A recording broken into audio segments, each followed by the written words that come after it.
अस्सलाम वालेकुम। आज का हमारा टॉपिक है डेबिट और क्रेडिट, ये क्या चीज़ें हैं और rules of debit and credit. दो चीज़ें हमने सीखी कि डेबिट क्रेडिट किसे कहते हैं और इनके रूल्स क्या हैं। ठीक है, बहुत अहम चीज़ें। हमने आगे एक चीज़ पढ़नी है जर्नल के नाम से, इसके फौरन बाद वो शुरू हो जाएगी इंशाल्लाह। हम लोग एनालिसिस में चले जाएंगे क्लास। एनालिसिस के साथ साथ हम लोग जर्नल बनाना शुरू करते हैं। यानी कि अकाउंटिंग में जो रिकॉर्डिंग फेज है, कह लें कि जो न्यूमेरिकल, उस न्यूमेरिकल की बेस है सारी जर्नल एंट्री कि जर्नल में कैसे एंट्री होगी। पहली बुक आपने सीखनी है ना, जो पहली बुक, वहां से आगे सारा डाटा ट्रांसफर होता है। और अगर किसी की पहली बुक ही गलत हो जाए, पहली रिकॉर्डिंग ही गलत हो जाए, तो जितना आगे उस वो डाटा आगे जहां जहां जाएगा वहां वहां वो खराबी ही करता जाएगा। तो पहली बुक जो है, वहां पर जो रिकॉर्डिंग होती है उसको हम लोग जर्नल कहते हैं। और उसके अंदर जो रिकॉर्डिंग होती है, उस पहली बुक का नाम जर्नल है, और उसके अंदर जो रिकॉर्डिंग करते हैं हम लोग, लिखते हैं, उसको हम लोग कहते हैं जर्नल एंट्री। तो जब भी कोई बड़े से बड़ा अकाउंटेंट जिसने कुछ भी सीए कर रखा है, सीसीए कर रखा है, कोई भी प्रोफेशनल डिग्री कर रखी है, बड़े से बड़ा अकाउंटेंट जो होता है ना, जब उसको कहीं पर प्रॉब्लम आता है ना, किसी भी रिकॉर्डिंग में प्रॉब्लम आता है, तो वो वापस इस बुक में आता है कि यहाँ पर उसकी रिकॉर्डिंग कैसे हुई। ये जो जर्नल के अंदर एंट्री हुई है, जिसको हम लोग जर्नल एंट्री कह रहे हैं, ये जर्नल एंट्री कैसे हुई, ये जर्नल एंट्री की यहाँ से वो फिर चेकिंग शुरू करता है। और जिस स्टूडेंट को या जिस अकाउंटेंट को जर्नल में एंट्री नहीं ना करना आती, या जर्नल एंट्री कह लें कि जर्नल एंट्री नहीं आती जिसको, समझ लो कि वो बंदा जीती जागती लाश है, उसके पल्ले कुछ भी नहीं, उसको अकाउंटिंग का कुछ भी नहीं आता। यहीं से सारे पौधे ने, अकाउंटिंग का जो पौधा है, यहीं से उसने फलना है और बढ़ना है। ये उसकी जड़ है, रूट है, ये बेसिक है। तो जर्नल जिसको जर्नल एंट्री मजबूती से आती होगी, जर्नल एंट्री पक्की होगी, ग्रिप होगी, उसकी अकाउंटिंग ठीक होगी। और इस जर्नल एंट्री की जो जड़ है, इस जड़ की जो आगे जड़ है, वो है rules of debit and credit. अब आप समझ रहे हैं कि आज का हमारा टॉपिक कितना है। हमने ये एक पॉइंट पढ़ना है कि rules of debit and credit क्या है। ये जिसको याद हो जाएंगे वो फिर आगे जर्नल में एंट्री सीख जाएगा, और जब जर्नल में एंट्री सीख गया, उसके लिए बाकी अकाउंटिंग सारी की सारी आसान हो जाएगी, बहुत आसान हो जाएगी। ठीक है, तो पहले 5 चैप्टर जो है आपकी बुक के, ये बहुत अहम होते हैं। हमने पहला चैप्टर अभी खत्म कर लिया हुआ है, अभी हम दूसरे पेज में एंटर होने जा रहे हैं, जिसमें हम लोग रूल्स पढ़ेंगे, और रूल्स के साथ साथ हम लोग एनालिसिस सीखेंगे। और एनालिसिस के बाद हमारा मेन चीज़ आ जाएगी, इस 5 चैप्टरों का जो हमारा सेट है, इसमें मेन चीज़ आ जाएगी जर्नल की, वो क्या होती है, और फिर जर्नल से फिर आगे बुक्स पढ़ाना हम लोग शुरू करेंगे। तो आज हम लोग चलते हैं अपने टॉपिक पे कि ये डेबिट, मैं जो बोल रहा हूँ कि डेबिट क्या चीज़ है और क्रेडिट ये क्या चीज़ है, इस पर हम आज लोग डिस्कशन करेंगे और इनके आगे रूल सीखेंगे। तो आ जाए व्हाइट बोर्ड पे। आपने, मैंने अभी जो लफ्ज़ बोला है वो है डेबिट, DEBIT, डेबिट।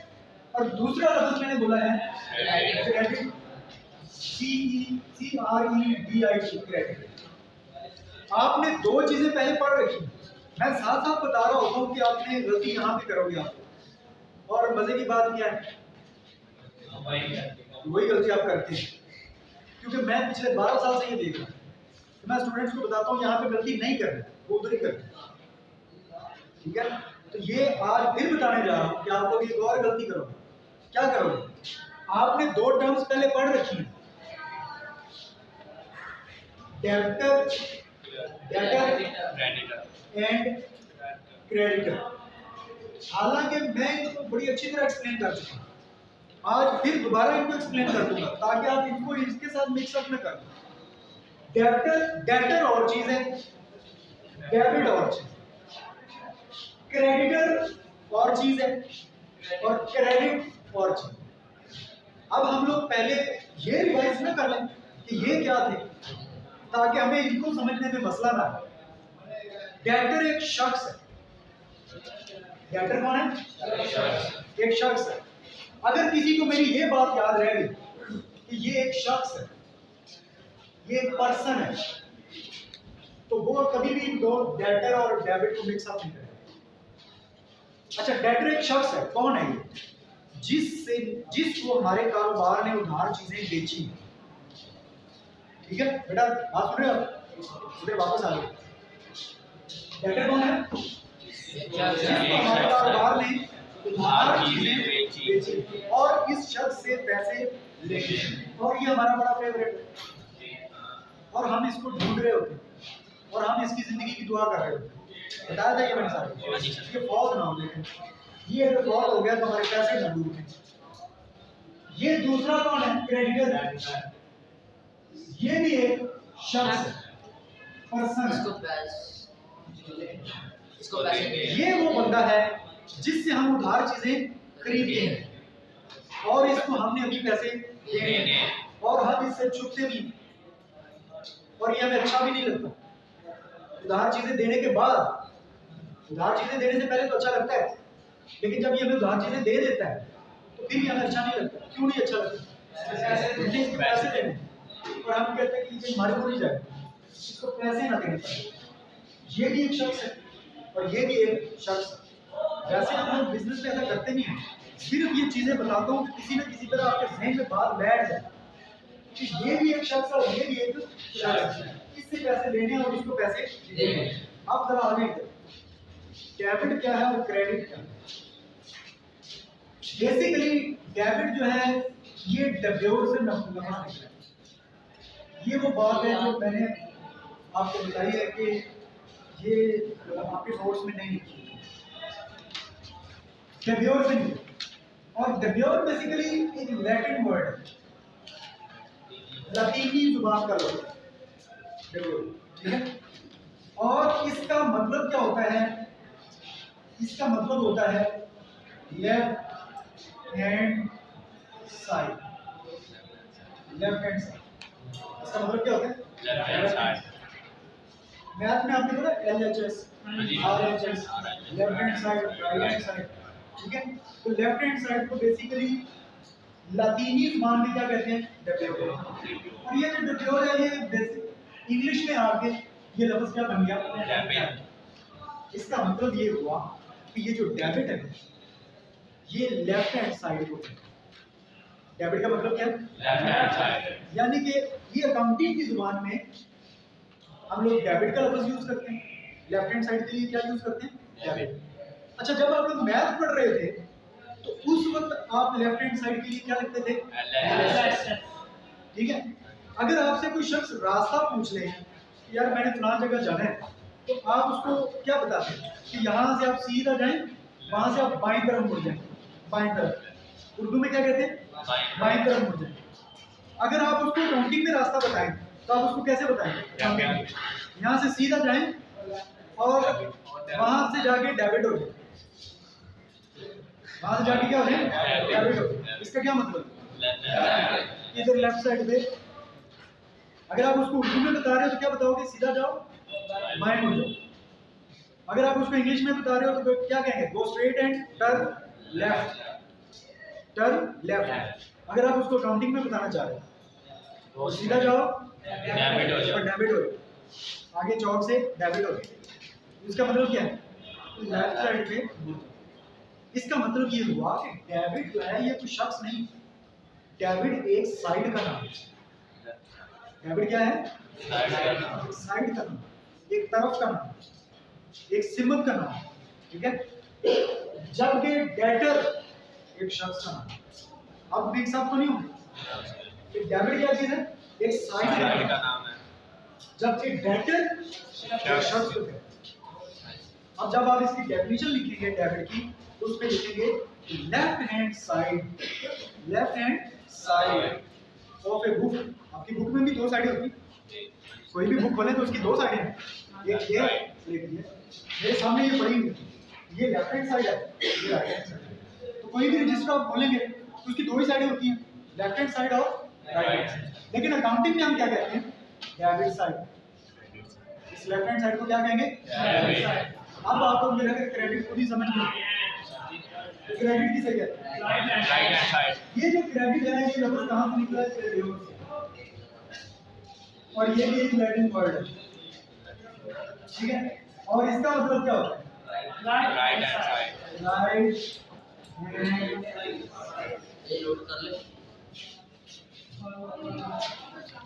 मैंने कहा था कि मैं जो चीजें आज बताऊंगा वो आपके नोट्स में या बुक्स में हो सकता है आपको ना मिले, तो आपकी बुक पढ़ो। वैसे तो मैंने भी ये सारी बुक्स में से सीखी है, लेकिन हो सकता है ये आपकी बुक में ना हो जो आप पढ़ रहे हैं। समझ आ गया? अच्छा, अब आपको दोनों साइडों की समझ आ गई। साथ साथ मेरी तरफ भी ध्यान रखें, नोट करें लेकिन साथ साथ मेरी तरफ भी ध्यान। लेफ्ट हैंड साइड को क्या कहेंगे? Debit side. और राइट हैंड साइड को क्या कहेंगे? क्रेडिट साइड कह लें या क्रेडिट कह लें। तो दो टर्म समझ आ गई, डेबिट और क्रेडिट। बड़े बड़े अकाउंटेंट बहुत फेल हो जाते हैं, लेकिन कभी कभी इन चीज़ों पे आगे फोकस नहीं कर पाते, नहीं समझ पाते, तो मिक्स अप कर बैठते हैं।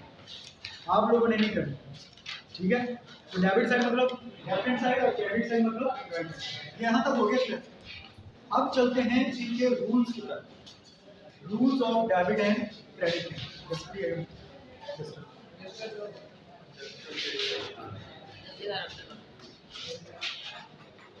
Rules of debit and credit.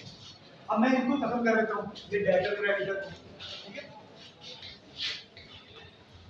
ये खत्म है। यहाँ तक हो गया क्लियर? अच्छा, अब जरा देखें, हमने 5 पिलर्स ऑफ अकाउंटिंग पढ़े थे। 5 पिलर्स ऑफ अकाउंटिंग, 5 चीजों पे अकाउंटिंग बेस करती है। वो कौन कौन सी 5 चीजें? नंबर 1 एसेट्स, नंबर 2 मैं उसकी एक तरतीब बनाऊंगा, ठीक है। आपने उस तरतीब से इनको याद कर लेना। वैसे जो तरतीब को मैटर नहीं करती है, जैसे मर्जी आप बोल दो, 5 चीजों के नाम याद होने चाहिए, लेकिन मैं रूल्स बनाने के लिए इसकी खास तरतीब बनाऊंगा ताकि आपको रूल्स याद रखने में आसानी हो। मैं गारंटी से कहता हूँ कि यहाँ बैठे बैठे आपको रूल्स याद हो जाएंगे। आपको जो घर जाके इन रूल्स को रिवाइज करने की जरूरत नहीं पड़ेगी, लेकिन अगर आप उसको मेरे तरीके से करेंगे। कैसे? एसेट्स होते हैं और दूसरी है एक्सपेंसेस। तीसरे नंबर पे लिख लें रेवेन्यूज और लायबिलिटीज और कैपिटल। अब जब मैंने ये 5 चीजें आपके सामने लिखी हैं, आपको कोई कुछ फर्क नजर आ रहा है इसमें? जी सर। क्या? ये नीचे में 3 से इकट्ठी है और ऊपर में 2 लहरें सर। फर्क नजर आ रहा है? बिल्कुल ठीक है। ये मैंने 2 लहरें कर दी, एक सेट बना दिया इनका, और इन तीनों का एक सेट, ठीक है। क्योंकि इन दोनों के रूल्स एक जैसे हैं और इन तीनों के रूल्स एक जैसे हैं, ठीक है। तो हमने रूल्स याद रखने। रूल्स हैं क्या और ये क्या किस चीज से रिलेटेड है? ये रूल्स जो हम कर रहे हैं ये क्या है? देखें, हमारे पास अकाउंटिंग में रजिस्टर्स होते हैं जिनको हम कहते हैं बुक्स ऑफ अकाउंट्स, ठीक है। ध्यान अब मेरी तरफ रखें, फुल अटेंशन, छोड़ दें सारा कुछ लिखना। अब बातें समझने पर। अकाउंटिंग में क्या होता है? हमने accounting is the language of the business, और हमने हर चीज को अकाउंटिंग में रिकॉर्ड करना होता है। बुक्स ऑफ अकाउंट्स में हमने हर चीज को लिखना होता है, रिकॉर्ड करना। बातें बहुत अहम है बेटा, ध्यान करो। अब अकाउंटिंग में जो भी चीज उठा के देखो, कोई भी चीज उठा के देखो, उसका ताल्लुक इन 5 चीजों में से किसी एक के साथ होगा। मसलन बिजली का बिल दिया, बिजली का बिल, इलेक्ट्रिसिटी बिल पे किस इन 5 में से किसके साथ ताल्लुक है? एक्सपेंसेस, खर्चा है, अखराजात है। अच्छा, सेल्स को देखो, सेल्स मतलब चीजें हमने बेची हैं, वो क्या हुआ? आमदनी है, वो रेवेन्यूज में चले गए। अच्छा, फर्नीचर खरीदो, फर्नीचर क्या चीज है? असासाजात में चला गया। अच्छा, बिल्डिंग, मशीनरी, ठीक है, समझ आ रही बात? तनख्वाहें दी हैं मुलाजमीन को,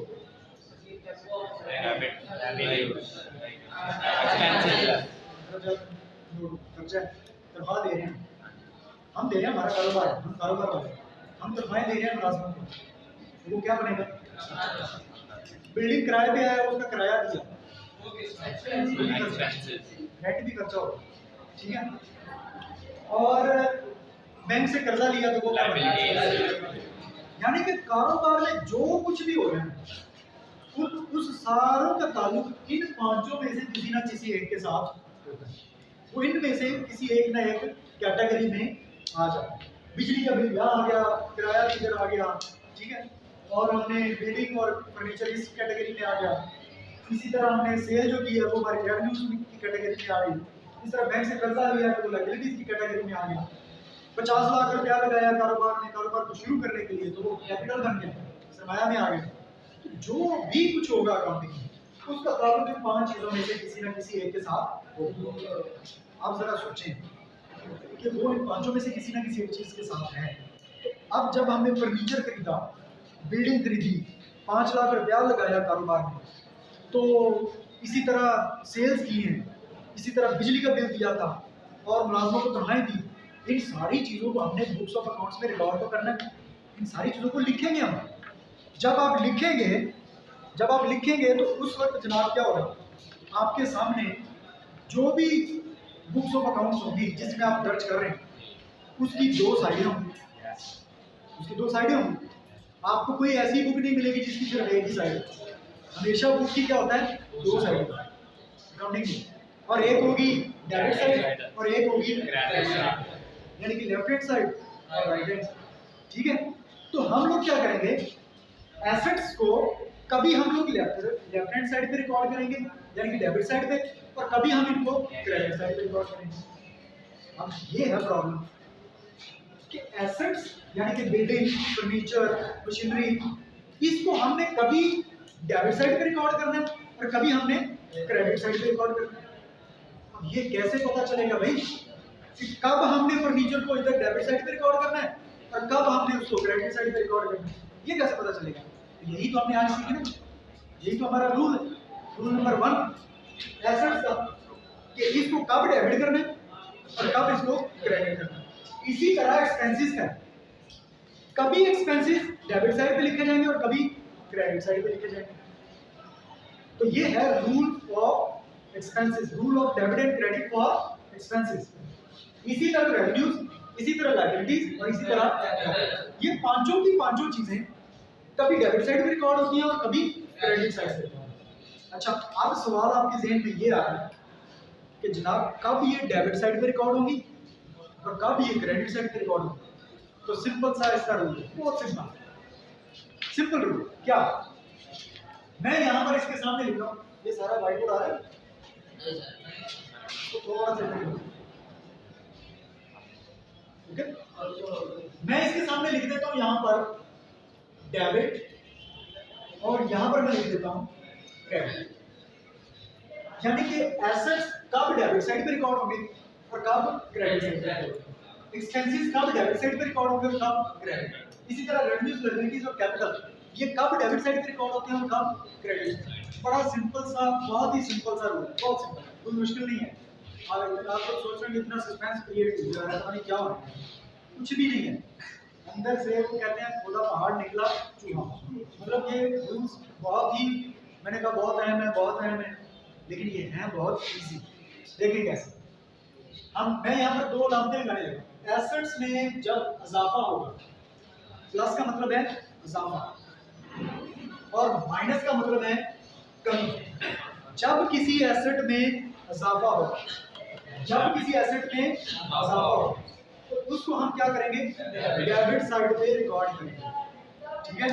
और जब किसी एसेट में कमी होगी तो उसको हम क्या करेंगे, क्रेडिट साइड पे, कमी होगी तो किस साइड पे, क्रेडिट साइड पे रिकॉर्ड करेंगे। अब इजाफा कैसे होता है और कमी कैसे होती है? मसलन हमने फर्नीचर खरीदा तो फर्नीचर हमारे कारोबार में आ रहा है, तो हमारे फर्नीचर में इजाफा हुआ या कमी हुई? सारे बताएं, सब लोग इजाफा हुआ या कमी हुई? इजाफा हुआ। जब हम फर्नीचर खरीद के ला रहे हैं तो फर्नीचर हमारे कारोबार में आया है, इससे हमारे कारोबार में जो फर्नीचर था उस फर्नीचर में इजाफा हो। तो फर्नीचर क्या होता है, एसेट होता है। फर्नीचर क्या है, एसेट। तो आपके एक एसेट में क्या हुआ है, इजाफा। अब जब इजाफा हो रहा है तो हम इसको किस साइड में रिकॉर्ड करेंगे? अच्छा 4-5 साल गुजर गए, 4-5 साल गुजरने के बाद वो फर्नीचर हमारा जो एक्सपायर हो गया। अब हम वही पुराना फर्नीचर उठा के बेच देते हैं। अब क्या हो रहा है? फर्नीचर में इजाफा हो रहा है कि कमी हो रही है? अब फर्नीचर हमारे बिजनेस से आउट हो गया, तो हमारे फर्नीचर में क्या होगी? कमी। अब जितने फर्नीचर हमने बेच दिया, जितना फर्नीचर हमने कारोबार से निकाल दिया, वो फर्नीचर जो है वो हमारे कारोबार में कम हो रहा है। अब हम उसको किस साइड पे रिकॉर्ड करेंगे? आप जरा मुझे रजिस्टर दें। इसका मतलब ये हुआ कि ये हमारे पास है बुक ऑफ अकाउंट, जितना फर्नीचर हमारे कारोबार में आया उससे क्या हुआ? फर्नीचर में इजाफा हुआ, वो किधर रिकॉर्ड होगा? उसमें से जितना कारोबार से चला जाएगा क्रेडिट साइड पे, वो कहाँ रिकॉर्ड होगा? Credit side. तो फर्नीचर में किसी भी एसेट, किसी तरह बिल्डिंग, वो भी एसेट है। जब हमारी बिल्डिंग्स में इजाफा होगा, हम कोई नई बिल्डिंग खरीद लेते हैं तो हमारी बिल्डिंग में इजाफा होगा, तो जब हमारी बिल्डिंग में इजाफा होगा वो किधर रिकॉर्ड होगी? Credit side. जब बिल्डिंग में कमी होगी, हम कोई पुरानी बिल्डिंग बेच देते हैं तो बिल्डिंग में कमी होगी, तो वो कहाँ रिकॉर्ड होगी? Credit side. पहले तो ये पक्का कर लो, ये क्या है? क्रेडिट साइड, और ये क्या है? Credit side. इतना पक्का हो गया। अब किसी भी एसेट में इजाफा होगा तो क्रेडिट साइड पे रिकॉर्ड करेंगे, और कमी होगी तो क्रेडिट। अब आ जाए एक्सपेंसेस की। एक्सपेंसेस में भी कौन एक्सप्लेन करेगा? जब अखराजात में इजाफा होगा तो डेबिट साइड रिकॉर्ड होगी, और जब किसी खर्चे में कमी होगी तो क्रेडिट साइड रिकॉर्ड। इन दोनों के रूल्स सेम है। समझ आ गई बात? यानी कि एसेट्स में इजाफा हो तो डेबिट साइड पे रिकॉर्ड होंगे, और एक्सपेंसेस में इजाफा हो तो भी डेबिट साइड पे रिकॉर्ड होंगे, और अगर एसेट में कमी हुई तो क्रेडिट साइड पे रिकॉर्ड होंगे, और अगर किसी एक्सपेंस में कमी हुई तो वो भी क्रेडिट साइड पे रिकॉर्ड होंगे। इन दोनों के rules of debit and credit same. इसको कहते हैं rules of debit and credit, कि कब हमने डेबिट करना है और कब हमने क्रेडिट करना है। क्लियर होगी बात? अब आ जाइए इन तीनों की तरफ। इन तीनों के जो रूल्स हैं, जैसे इन दोनों के आपस में सेम है, इसी तरह इन तीनों के आपस में सेम है। इनके आपस में तो सेम है, लेकिन उनसे उलट है। एसेट और एक्सपेंसेस से उलट। कैसे? रेवेन्यूज की बात करें। रेवेन्यूज में जब इजाफा होगा, उसके उलट चल रहा है, उसके उलट चल रहा है। एसेट एक्सपेंसेस में जब इजाफा हो तो किधर रिकॉर्ड होते हैं? लेकिन रेवेन्यूज, लायबिलिटीज और कैपिटल, इन तीनों में से किसी एक चीज में भी जब इजाफा होगा तो किधर रिकॉर्ड होगा? लगी समझ? जब आपकी कोई आमदनी बढ़ेगी, यानी कि आपने सेल की तो आपकी सेल्स में इजाफा हुआ। सेल्स क्या होती है? आमदनी होती है ना, ठीक है? जब कभी आपकी आमदनी में इजाफा हो वो किधर रिकॉर्ड होगी? क्रेडिट साइड पे। अच्छा, आपने कर्जा भी लिया था बैंक से, कर्जा लिया, कर्जा लेने से आपके कर्जों में इजाफा हुआ कि कमी? इजाफा हुआ। तो जब भी आप कर्जा लेंगे तो वो कौन सी साइड पे रिकॉर्ड करेंगे? Credit side. और कैपिटल जब कारोबार का मालिक पैसे या गुड्स या फर्नीचर कुछ भी कारोबार में लगाता है, कारोबार को शुरू करने के लिए या कारोबार को बढ़ाने के लिए, तो उससे क्या होता है? कारोबार के कैपिटल में इजाफा होता है। तो जब भी कैपिटल में इजाफा होगा तो उसको भी हम कौन सी साइड पे रिकॉर्ड करेंगे? Credit side. ठीक है? अब आ रहे हैं इसका रिवर्स साइड। जब किसी आमदनी में कमी होगी या कर्जे में कमी होगी या कैपिटल में कमी होगी तो फिर वो कौन सी साइड पे रिकॉर्ड होंगे? क्लियर होगी बात? तो अब हमने रूल्स बना लिए, सिंपल रूल है। एसेट और एक्सपेंसेस में इजाफा हुआ तो डेबिट साइड पे रिकॉर्ड होंगे, और कमी होगी तो क्रेडिट साइड।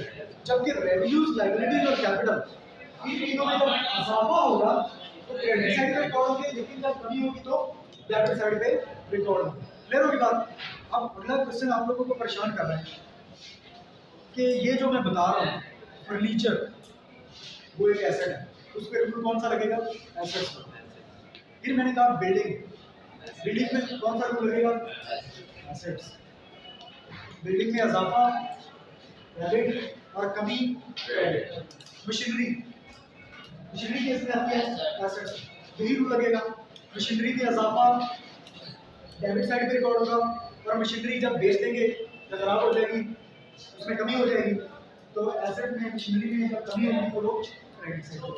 अब कुछ लोग कंफ्यूज होता क्या है कि इतनी ज़्यादा चीज़ें होती हैं कारोबार में, तो ये कैसे पता चलेगा कि ये एसेट है, ये एक्सपेंस है, या रेवेन्यू है, या लायबिलिटी है, या कैपिटल है, ये कैसे पता चलेगा? अब मैं आपके सामने काफ़ी सारी चीज़ों के नाम लेता हूँ, आप लोग बताएंगे कि ये कौन सी कैटेगरी में आता है। जिस कैटेगरी में वो चीज़ आएगी वही वाला रूल उसके ऊपर अप्लाई होगा। ठीक है, मैं आपके सामने नाम ले रहा हूँ। क्रेडिटर्स, पहला नाम ही मैं औखा सा ले लिया। अगर मैं आप लोगों को ये साबित करना चाह रहा हूँ तो आपको इस चीज़ में कंफ्यूजन है। अब क्रेडिटर्स मैंने एक नाम लिया, अभी अलग कुछ देर पहले मैंने कहा है क्रेडिटर्स। अब क्रेडिटर्स को आप किस कैटेगरी में रखोगे? जी, रेवेन्यूज। इन्होंने कहा है क्रेडिटर्स को रखेंगे रेवेन्यूज में, और इन्होंने ये कैटेगरी बताई जी लायबिलिटीज, इन्होंने कहा लायबिलिटीज में रखेंगे, और लायबिलिटीज 3 वोट हो गए लायबिलिटीज। क्रेडिटर्स, क्रेडिटर्स किस कैटेगरी में आएंगे? लायबिलिटीज। अब कुछ लोगों ने लायबिलिटीज के वोट ज्यादा लेके कह दिया कि नहीं यही होगा, लायबिलिटीज ही कहना है।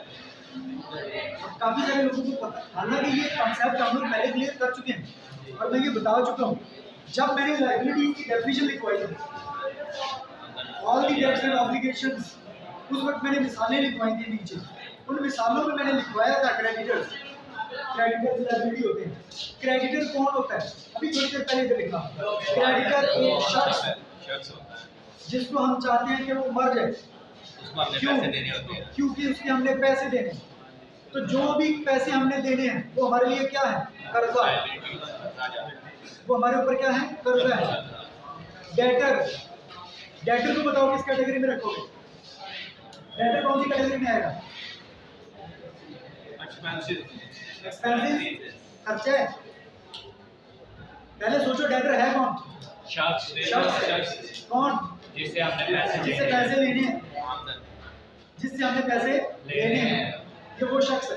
अरे पैसे किसी से लेने हो तो खर्चा होता है, खर्चा तो बन ही नहीं सकता। रेवेन्यू आमदनी नो। मैंने जब एसेट्स की डेफिनेशन लिखवाई थी उसके अंदर लिखवाया था, डेफिनेशन के अंदर लिखा हुआ है, एसेट्स की डेफिनेशन के अंदर लिखा हुआ है रिसीवेबल्स, जिनसे पैसे लेने हैं, वाजिबुल वसूल, जिनसे पैसे हमने लेने हैं। अब थोड़ी सी परेशानी हो रही है कि अकाउंटिंग पहले तो बड़ी आसान थी, अब थोड़ा सा मुश्किल होता जा रहा है काम। ये कैसे पता चलेगा? मैंने जानबूझ के वो 2 चीज़ें आपके सामने ऐसी रखी हैं जो कि वाकई टफ होती हैं, मैंने जानबूझ के रखी ताकि मैं इससे इतना ज़्यादा टाइम वेस्ट ना करूँ और आप लोग मान लो कि आपको इस चीज़ की ज़रूरत है। आपको कोई लिस्ट अगर मैं दे दूँ, अगर इनकी मैं लिस्टें आपको दे दूँ कि ये चीज़ें जो हैं ये एसेट्स में आएंगी और ये वाली चीज़ें जो हैं ये एक्सपेंसेस में आएंगी, और ये जो चीज़ें हैं तीसरी लिस्ट में वो रेवेन्यूज में आएंगी, और एक लिस्ट में आपको इसकी दे दूँ लायबिलिटीज। तो कैपिटल की लिस्ट बनाने की जरूरत ही नहीं होती है, तो एक ही लगा। अब आप लोग सोच रहे होंगे पता नहीं लिस्टें कितनी लंबी है। भाई लिस्टें मैं आपको सिर्फ बात को समझने के लिए दे रहा हूँ। आप लोग उन लिस्टों को जब देखेंगे तो आपको फौरन समझ आ जाएगी, अच्छा ये एक्सपेंस है, अच्छा ठीक है ये एसेट है, हाँ ये भी समझ आ रही है ये लायबिलिटी है। आपको सिर्फ एक दफ़ा उन लिस्टों को देखना है, पढ़ना है बस। जब आप पढ़ लेंगे तो फिर आपको मैं ज़ुबानी पूछूंगा कि बताओ ये फलाना चीज़ क्या है, तो आप फौरन बताएंगे ये रेवेन्यू है। फिर मैं आपसे पूछूंगा अच्छा ये बताओ ये क्या चीज़ है, आप फौरन बताएंगे ये एक्सपेंस है। ठीक है, अब लिस्टें आपको दे दें, लिस्टें दिखाऊँ आपकी बुक में, आपकी बुक में वो लिस्टें मौजूद हैं। अब आपको लिस्टें बताने के लिए एक तरह मुझे बुक दे दें ताकि मैं आपको पेज नंबर उसका।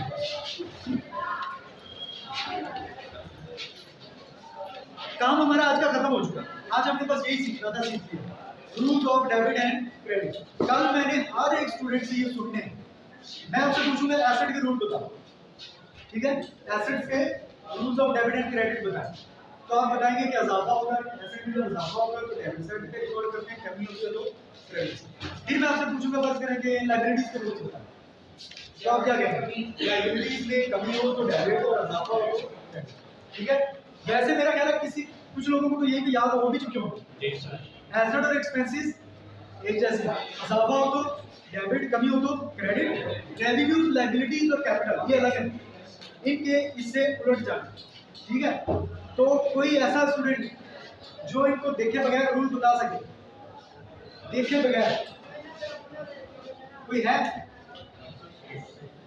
अच्छा मुझे आप बताएं एक्सपेंसेस। एक्सपेंसेस ऐसे डेबिट में प्लस होगा और क्रेडिट में माइनस। समझ आ रहा है? प्लस का मतलब क्या है? इजाफा, माइनस का मतलब कमी। आप प्लस माइनस नहीं बोलेंगे, आप इजाफा या कमी बोलेंगे। ठीक है, तो फिर आपको जल्दी समझ आ जाएगा। ठीक है, शाबाश। और कोई बताना चाहेगा? किससे पूछूं? वॉलंटियरली। अच्छा आपका सबसे ऊंचा हाथ है, आपसे पूछते हैं जी। आप बता दें हमें कैपिटल का क्या रूल होगा? ठीक है, बिल्कुल ठीक, शाबाश। और भाई जी आप साहब, आप हमें रूल बता दें रेवेन्यूज। जी अगर इजाफा होगा तो डेबिट साइड है और अगर कमी होगा सही बता रहे हैं? हाँ जी, इधर से। शाबाश, वेरी गुड। अच्छा जी आप हमें बता दें लायबिलिटीज के क्या रूल? शाबाश, वेरी गुड। इसके वो समझ आ गया बात? अभी पक्का हो जाएगा। लास्ट अशरफ, आप हमें बता दें एक्सपेंसेस का क्या होगा?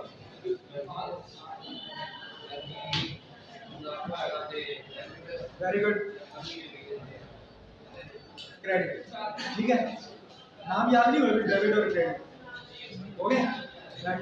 इसके जी आप रूल्स बता दें हमें लायबिलिटीज के।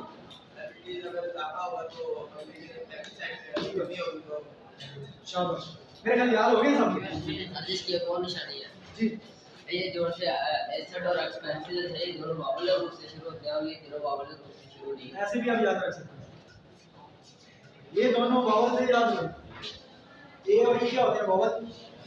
और आर एल ए ये ये वावल नहीं होते, ये कॉन्सोनेंट्स होते हैं। वावल रूप कितने हैं वैसे? लेकिन टोटल कितने हैं? 26 हैं, तो बाकी 21 के हैं। कॉन्सोनेंट्स के। ठीक है, अच्छा जी समझ आ गई बात। अब हम लोग कल इंशाल्लाह कल ये मैंने आपसे सुनने और फिर हम लोग रोजाना इस पर रीड करेंगे और साथ साथ अगला काम चलता है। ओके जी, कोई question? Okay, thank you very much.